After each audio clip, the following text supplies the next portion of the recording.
Otherwise, it doesn't work if it's just one person. I will yield. Thank you, Mr. Chairman, for your indulgence. Sure. Yes. Gentleman is recognized. Thank God she won't be back next Congress, but... Jasmine Crockett thought she was steering the hearing in one direction. Then Brandon Gill stepped in and completely flipped the script. What started as another left-wing lecture about immigration suddenly turned into a brutal reality check about illegal immigration, crime, taxpayer dollars, and the consequences of open border policies. Watch what happens when Gill forces a leftist witness to answer the questions Democrats never want asked. This gets uncomfortable fast. But he went out, he drove, and he killed someone's mother. That client told me he had no criminal history. He told me over and over and over, he said, just give me whatever they're going to give me. They offered him the max, which was 20 years, and I could not in good conscience, knowing that a jury would not give him the max. The only reason we went to trial is because the prosecutor wanted to be so greedy. That jury did not give him 20. He was willing to take 15 years. I am here to tell you that it is never right to break any of our laws. So the reason that we have gone down the line and the reason that we brought Mr. Romanucci is because we actually have control over CBP and DHS. It's just, and ICE. It's just that these guys don't want to exacerbate, use that control. They sit there and they allow U.S. citizens and non-U.S. citizens to have their rights violated, and that is something within our purview. If I lived in one of your cities, in fact, I am in Dallas. Dallas has a Republican mayor. To be a sanctuary city doesn't necessarily mean that you provide sanctuary. It means that you're not going to do the federal government's job. That's what it means. They are local law enforcement. And what it means is that they are not going to sit there and do the job of federal agents. That is what a sanctuary city means. But to be clear, again, and I have more articles, the city of Houston was not, when you talk about someone being a sanctuary city, it is an official policy that they are following. It can't be that it's one person. It's the official policy of the city. Otherwise, it doesn't work if it's just one person. I will yield. Thank you, Mr. Chairman, for your indulgence. Sure. Yes. Gentleman is recognized. Thank God she won't be back next Congress, but I'd like to ask for unanimous consent to enter into the record a few different things. First of all, ICE agent struck by Renee Good's vehicle suffered internal bleeding to torso, DHS said. Without objection. Next, DHS reaches more than 4,000 arrests of illegal aliens, including murderers, sex offenders, gang members, and terrorists in Minnesota since Operation Metro Surge began. Without objection. Another update, DHS deploys special operations after multiple violent attacks on federal law enforcement by domestic terrorists in Chicago. Without objection. I recognize myself for 5. Mr. Sands, if somebody crosses the border illegally, what should happen to them? Federal law indicates that there are steps that can be taken to remove them. Now, that can happen at the border, so they should or be it can happen when they are integrated into society. There are protections once you're integrated into society, especially depending on how long. If we find them crossing into the country illegally, they should be deported, to put it simply. Is that right? If someone does not have a right to enter, yes, there is a right under federal law to interdict them and prevent them from entering. Right. That's been a basic element of immigration law for a very long time. I agree. Including during Plyler. I agree. Do you believe that American tax dollars should be used to rehabilitate criminal illegal aliens within our own borders? I believe it's in our own interest to rehabilitate anybody who commits a crime. Including criminal illegal aliens If it happens within our borders, it's to the benefit of all of us to rehabilitate them. Rehabilitation of those who are convicted of criminals is not for their own benefit. It's for the benefit of society. How many criminal illegal aliens should we rehabilitate? Again, anyone who commits a crime and is convicted of a crime should be rehabilitated there's no for the limit. Benefit of the entire So an illegal alien society. comes into our country, murders or rapes somebody, we ought to rehabilitate them, is your view. And there's no limit to the number of illegal alien criminals we should rehabilitate. Is that your testimony? I wasn't asked to testify about that, Congressmember. I asked to testify I'm about just clarifying Plyler. your I'm not sure what position. this has to do with I'm clarifying Plyler. your position, which you just attempted to lay out. I think my position is quite clear. Thank you. Okay, how much money should we spend on rehabilitating criminal illegal aliens? We should spend as much money as necessary to rehabilitate anyone who is convicted of crime in this country. Again, as much let me just note, Congressmember, has nothing to do with Plyler versus Doe. No, These are children. These are children, and with an education, they are far less likely to ever commit a crime. Actually, couldn't we just secure the border and deport illegal aliens as opposed to rehabilitating them on our own tax dollars?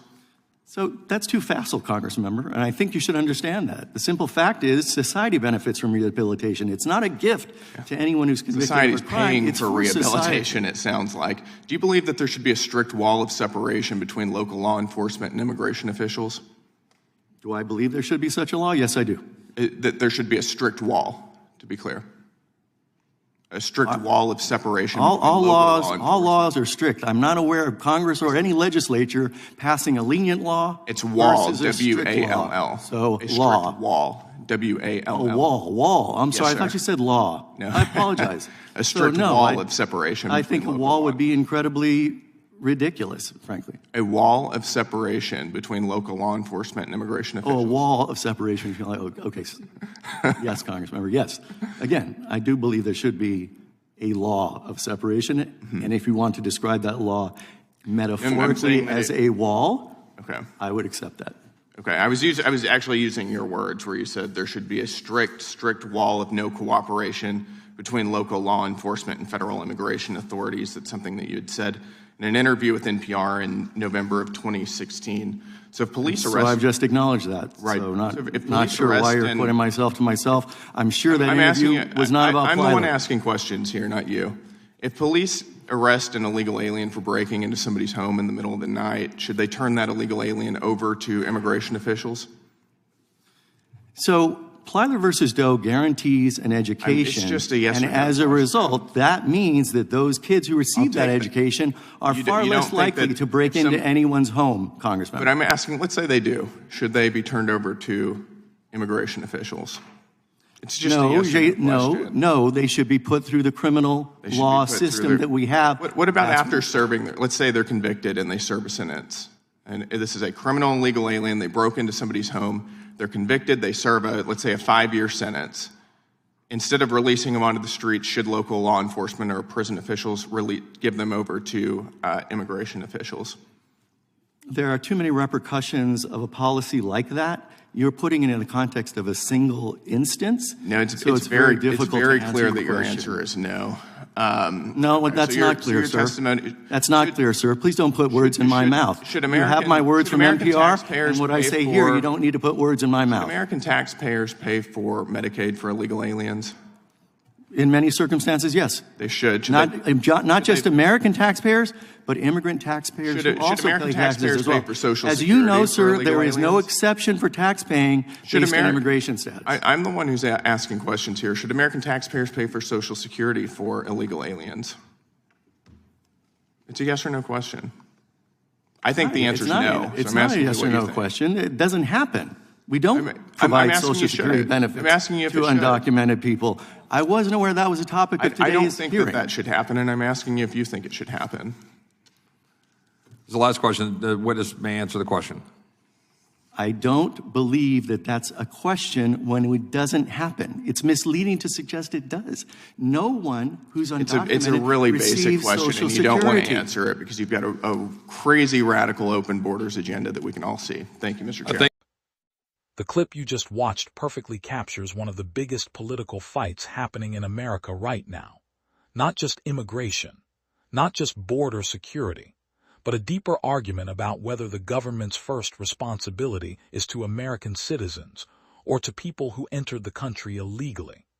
And Brandon Gill wasn't interested in letting that debate stay buried beneath legal jargon and academic talking points. What made this exchange so effective is that Gill stripped away all the complexity and forced the discussion back to a simple question that millions of Americans are asking every day. If someone enters the United States illegally, commits a serious crime, and ends up costing taxpayers money, Why should American citizens be expected to pay even more money to rehabilitate them? Notice how direct Gill's questions were. He wasn't asking about theoretical court cases. He wasn't asking about obscure legal doctrines. He wasn't interested in a long lecture from professors or activists. He wanted a straightforward answer. Should illegal immigrants who commit crimes be deported? Should taxpayers be paying for their rehabilitation? Should there be any limit at all to the resources spent on criminal illegal aliens? And the answers he received are exactly why immigration remains such a powerful issue for conservatives. The witness repeatedly argued that society benefits from rehabilitation and suggested that anyone convicted of a crime should receive those services regardless of immigration status. That may sound compassionate in a university classroom, but to many Americans, it sounds completely disconnected from reality. Think about the message that sends. American families are struggling with inflation. Communities are dealing with crime. Local governments are facing budget pressures. Schools are stretched. Hospitals are stretched. Public resources are stretched. Yet somehow, according to the logic being presented at this hearing, taxpayers should continue funding programs for people who entered the country illegally and then committed crimes after arriving. That is exactly the kind of argument that fuels public frustration, and Brandon Gill clearly understood that. The reason his questioning landed is because it highlighted what many voters see as a fundamental difference between the political left and the political right. Conservatives generally start with the idea that government exists first and foremost to protect its own citizens, secure the border, enforce the law, remove people who violate immigration laws, prioritize public safety, protect taxpayers. The progressive approach often starts somewhere else. It focuses on systems. It focuses on rehabilitation. It focuses on explanations. It focuses on mitigating circumstances. And sometimes it can appear more concerned with the interests of offenders than the interests of law-abiding citizens. Whether that perception is fair or not, it is a perception that Democrats have struggled to overcome for years. The exchange also exposed another weakness in the modern left's immigration messaging. For years, Americans were told that concerns about border security were exaggerated. They were told that illegal immigration wasn't a major issue. They were told that enforcement-focused policies were unnecessary. Then voters watched millions of illegal crossings occur. They watched overwhelmed border communities. They watched stories involving criminal offenders who should never have been in the country in the first place. And now many of those same voters are asking why they should trust the people who spent years dismissing those concerns. That context matters when watching a hearing like this, because Gill wasn't operating in a vacuum. He's speaking to an electorate that has become increasingly skeptical of open border arguments and increasingly supportive of stronger enforcement. The most revealing moment may have been when the witness pushed back and suggested Gill's questions were unrelated to the topic under discussion. But that's exactly why the questions mattered. Politicians and activists often prefer conversations to stay narrowly focused. Voters don't. Voters connect issues together. If you're talking about illegal immigration, they want to talk about crime. If you're talking about education benefits, they want to talk about taxpayer costs. If you're talking about rights and protections, they want to talk about responsibilities and consequences. Gill understood that broader picture. He understood that most Americans aren't viewing these issues through the lens of academic legal theory. They're viewing them through the lens of everyday life. Can I afford groceries? Is my community safe? Are my tax dollars being spent wisely? Is the government enforcing the law equally? Those questions resonate because they're practical. And practical questions are often far more powerful than ideological arguments. Another reason this exchange stands out is because it reflects a broader shift happening inside the Republican Party. For years, Republicans focused heavily on economic arguments for immigration enforcement. Today, the emphasis is increasingly on public safety, national sovereignty, and fairness to citizens. That message has proven effective because it is easy to understand. A country has borders. Laws matter. Citizens should come first. Criminal offenders who entered illegally should not become long-term taxpayer obligations. Whether people agree or disagree with that position, it is a clear position, and clarity wins political battles. Meanwhile, Democrats continue to face a challenge. Every time a spokesperson or witness appears unable to draw a distinction between law-abiding citizens and criminal illegal aliens, it reinforces conservative arguments. Every time the conversation shifts toward taxpayer-funded services instead of enforcement, it reinforces conservative arguments. Every time concerns about illegal immigration are dismissed as simplistic or facile, it reinforces conservative arguments. That's why exchanges like this go viral. It's not because of one soundbite. It's because they expose competing worldviews. One side says enforce the law first. The other side says focus on rehabilitation and broader social outcomes. One side prioritizes deterrence. The other prioritizes intervention. One side asks how many resources should be devoted to people who broke the law to enter the country. The other asks what benefits society receives from helping them. And right now, judging by polling and voter sentiment, more Americans seem receptive to the first argument than the second. That doesn't mean the debate is over, far from it, but it does explain why moments like this generate so much attention. Because voters see more than a congressional hearing. They see a clash over the future direction of the country. And in this particular exchange, Brandon Gill made sure that clash was impossible to ignore. If you enjoyed this breakdown, make sure you subscribe, leave a like, and share this video. The American people deserve leaders who put citizens first, defend the rule of law, and refuse to apologize for securing the nation's border.